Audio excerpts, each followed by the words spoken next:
అందరికీ నమస్కారం అండి. శ్రీమాత్రే నమః. Welcome back to our channel మా ఇంటి తెలుగు బ్యాగ్స్. నేను మీ మణిమాల. ముందుగా అయితే మనం ఇప్పుడు లలిత అమ్మవి నవరాత్రులు జరుగుతున్నాయి. ఇక వచ్చేసి ఆఖరి 3 రోజులు మాత్రమే ఉన్నాయి. అయితే నవరాత్రుల్లో ముఖ్యమైన తిథులు కొన్ని ఉన్నాయండి. అది అష్టమి. అష్టమి అనేది నవరాత్రుల్లో చాలా ముఖ్యమైనది. ఆ అష్టమి పూజ ఎలా చేసుకుంటారు, దాని గురించి వివరణ, సువాసినిలు అంటే ఏంటి, అసలు ఈ సువాసిని పూజ ఎలా చేసుకోవాలి, ఏ వారం చేసుకోవాలి ఏంటి అన్న విషయం గురించి, నైవేద్యాలు ఏమి పెట్టాలి, అలాగే ఇంకా కొన్ని విషయాల గురించి మీకు తెలియజేయాలని అనుకుంటున్నాను. అయితే వీడియో ఎండ్ వరకు కూడా స్కిప్ చేయకుండా చూసేయండి. అలాగే మన ఛానల్ని సబ్స్క్రైబ్ చేసుకొని లైక్ చేసి షేర్ చేసి ఇంకా ముందుకు తీసుకెళ్తారని అనుకుంటున్నాను. అలాగే పక్కనే ఉన్న బెల్ ఐకాన్ని క్లిక్ చేయండి. అప్పుడు మన వీడియోస్ మీ దాకా చేరుతాయి. ముఖ్యంగా అయితే ముందుగా లలితామ్మ నవరాత్రుల్లో ఇవి వచ్చేసి ఆఖరి 3 రోజులండి. ఆ తల్లి పీఠం పెట్టుకొని చక్కగా అందరూ కూడా ఇంట్లో మంచిగా పూజలు చేసుకుంటూ ఉండుంటారు కదా. కుదిరిన వాళ్ళు వాళ్ళకి చేతనైనంతలో వీలున్నంతలో చేసుకుంటూ ఉంటారు. కుదరని వాళ్ళు ఏం చేస్తామండి, ఓపుకున్నప్పుడే చేసుకోండి. దూరంగా ఉండి ఆ అమ్మకు దండం పెట్టుకున్న చాలు. అంత గొప్ప పవిత్రమైన రోజులండి ఇవి. మీకు ఎంతో ఉపయోగపడే వీడియో అని నేను అనుకుంటున్నాను. ఎందుకంటే జీవితంలో ఒక్కసారైనా ఇలాంటి గొప్ప పవిత్రమైన రోజులలో అంటే నవరాత్రులలో ఇలా ఆ అమ్మను కొలుచుకోవడం ఎంతో పుణ్యమండి. ఈ అమ్మకు మనం చేసే పూజ ఆ తల్లి మనకు సౌభాగ్యాలను, శాంతిని, విజయాలను, అలాగే సుమంగళ భాగ్యం కూడా కలిగజేస్తుందని ఈ సువాసినిలుగా మనం చేసుకుంటూ ఉంటాం. అసలు శాస్త్ర విధానాలతో ఎలా చేస్తారు, నవరాత్రుల్లో ముఖ్యంగా అష్టమి అనేది తిథి ముఖ్యమైనది. ఆ తిథి నాడు మనం ఉన్నంతలో ఆ తల్లిని మనం ఎలా కొలుచుకుంటాము అని నేను నాకు ఉన్న దాంట్లో ఈ పూజ చేసుకుంటున్నాను. ఎవరైతే ఈ నవరాత్రులు చేయలేకపోతున్నారో ఎలా అని అనుకునే వారి కోసం ఈ శనివారం అష్టమి అండి, గొప్ప తిథి. అష్టమి అంటే దుర్గాష్టమిగా మనం కొన్ని ముఖ్యమైన పేర్లు ఉన్నాయి. ఈ అష్టమి అంటే ఒక తిథి, ఒక గొప్ప పవిత్రమైన రోజుగా భావిస్తూ ఉంటాం. అష్టమి అంటే దుర్గాష్టమిగా, కాలభైరవ అష్టమిగా, బహుళాష్టమిగా, అనగాష్టమిగా, కృష్ణాష్టమిగా ఇలా ఈ తిథిని విశేషమైన ప్రాధాన్యత ఉందండి. ఈ తిథికి, అష్టమి తిథికి అమ్మవారి ఆరాధన ఎవరైతే చేస్తారో వారు ఎంతో చక్కగా విశేషంగా చేసుకుంటూ ఉంటారు. అయితే మనకు సంవత్సరంలో మొట్టమొదటగా ప్రారంభమైనటువంటి చైత్ర మాసంలో వస్తున్నటువంటి ఈ తిథిని దుర్గాష్టమి, పార్వతీదేవి జననంగా చెప్తూ ఉంటారు. అసలు మామూలుగా అయితే పార్వతీ అమ్మవారు మనకి చైత్ర మాసంలో నవమి తిథి నాడు, అంటే సాక్షాత్ ఆ శ్రీరామచంద్రుల వారు నవమి నాడు అర్ధరాత్రి మృగశిర నక్షత్రంలో ఆ అమ్మ కూడా అదే రోజున జన్మించిందని చెప్తూ ఉంటారండి.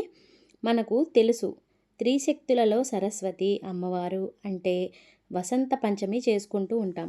అలాగే శ్రీ మహాలక్ష్మి అమ్మవారు అనగానే మొన్నే అయిపోయింది కదా పాల్గొన పౌర్ణమి, ఆ అమ్మవారిని ఆవిర్భావం జన్మదినంగా జరుపుకున్నాము. ఇంకా త్రిశక్తులలో శక్తి స్వరూపమైనటువంటి పార్వతీ అమ్మవారి జననం. అయితే ఈ చైత్రమాసంలో అష్టమి అనే చెబుతూ ఉంటారండి. ఈ దుర్గాష్టమి అనేది చాలా గొప్పది. ఎవరైతే ఈ లలితా నవరాత్రులు, ఈ అమ్మ నవరాత్రులు ఎవరైతే చెయ్యలేకపోతున్నాం అని బాధపడుతున్నారో, ఈ ఒక్కరోజు మీరు చేసే ఆరాధన 9 రోజుల ఫలితాన్ని ఇస్తుంది. ఈ ఒక్క అష్టమి చేసుకునేటువంటి ఫలితం అనేది మనం మాసం మొత్తం కూడా చేసినటువంటి ఫలితాన్నే ఇస్తుందండి. అంత అద్భుతమైన రోజు.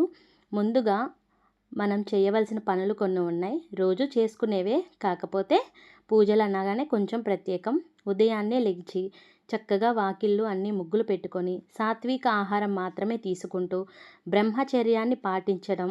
ముందుగా ఆ అమ్మకు చక్కగా నచ్చేటువంటి నైవేద్యాన్ని వండి ఆ తల్లికి నైవేద్యాన్ని సమర్పించుకోవడం.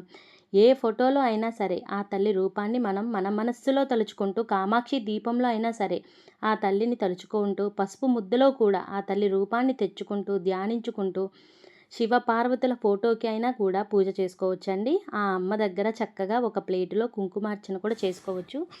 మీకు కుదిరిన దాంట్లో ఆ తల్లికి పువ్వులు, వివిధ రకాల పుష్పాలతో చక్కగా ఆ తల్లిని అర్చన చేసుకోండి.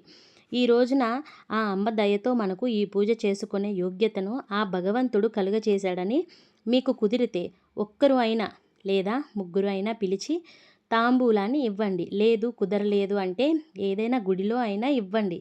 లేదు అంటే ఇంకా సాక్షాత్ ఆ తల్లికే మీకు కలుగజేసిన దాంట్లోనే ఆ తల్లికి తాంబూలాన్ని సమర్పించుకోండి.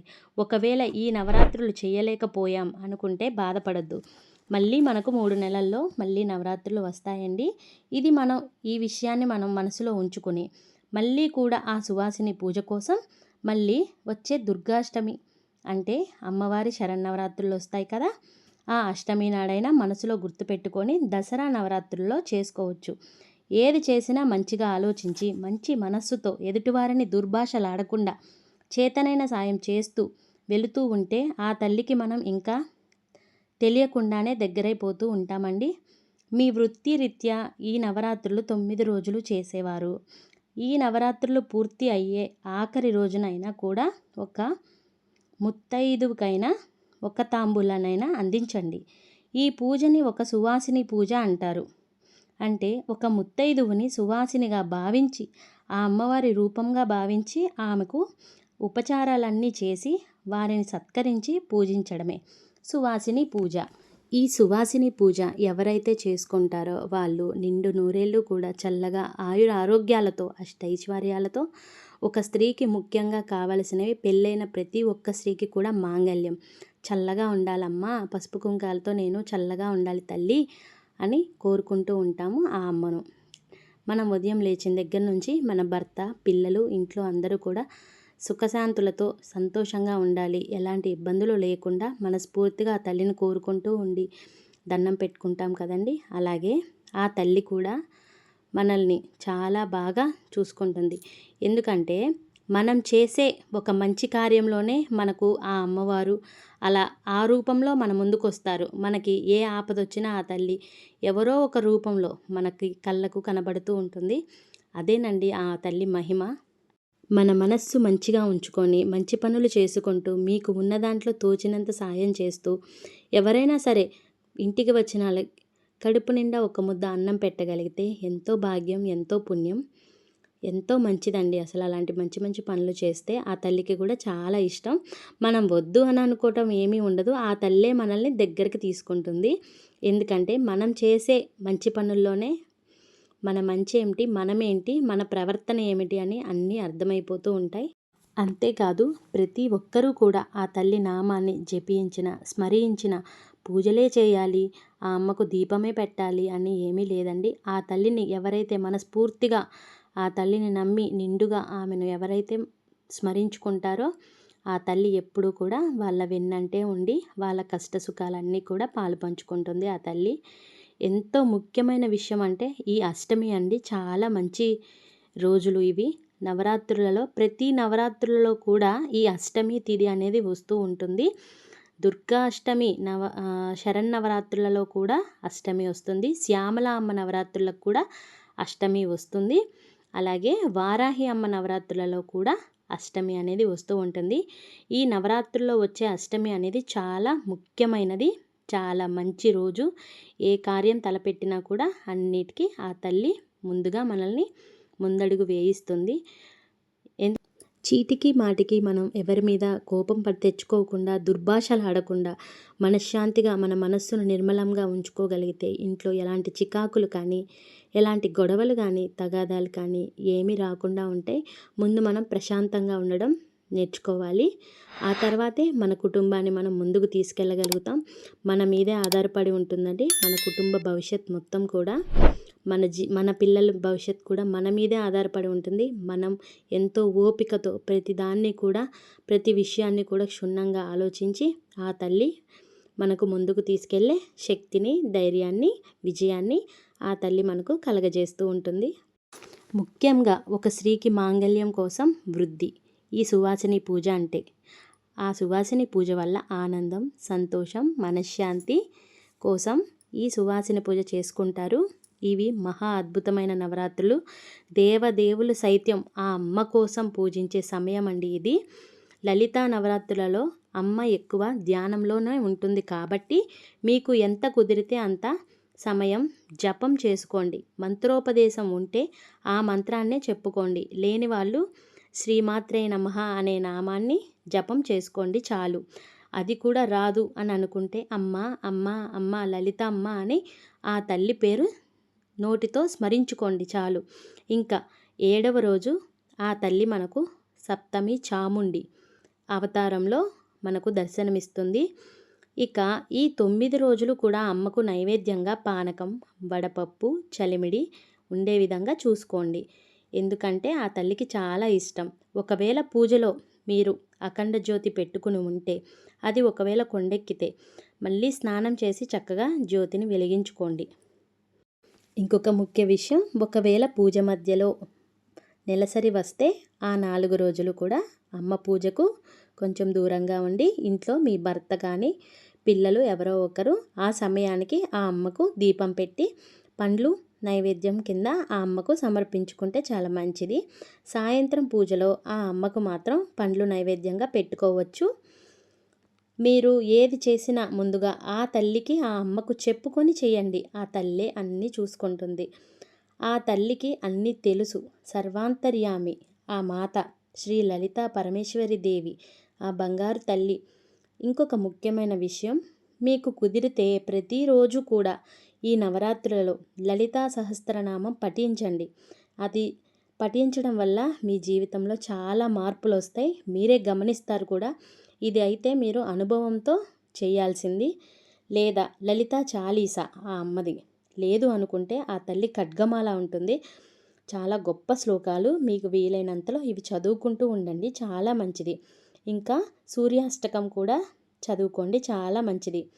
మంత్రాలు రావు, లేదు చదవలేనమ్మా నేను అనుకుంటే శ్రీమాత్రే నమః శ్రీమాత్రే నమః శ్రీమాత్రే నమః అని ఆ తల్లిని స్మరించుకోండి చాలు. లేదా అమ్మ అమ్మ శ్రీ లలిత అమ్మ అమ్మ అని స్మరించుకోండి. అంతే. అంత అంతా మంచి జరుగుతుందండి. ఎందుకంటే ఎలాంటి చెడు ఆలోచన లేని మనసులో ఎప్పుడూ కూడా ఆ తల్లి మనల్ని దగ్గరికి తీసుకుంటుంది.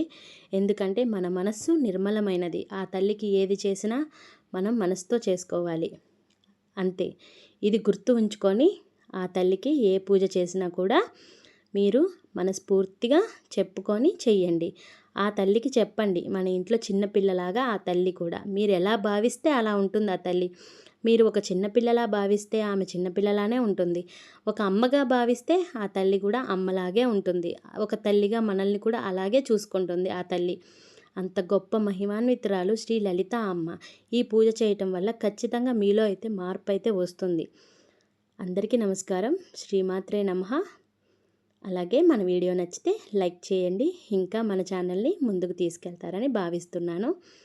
ఉంటానండి.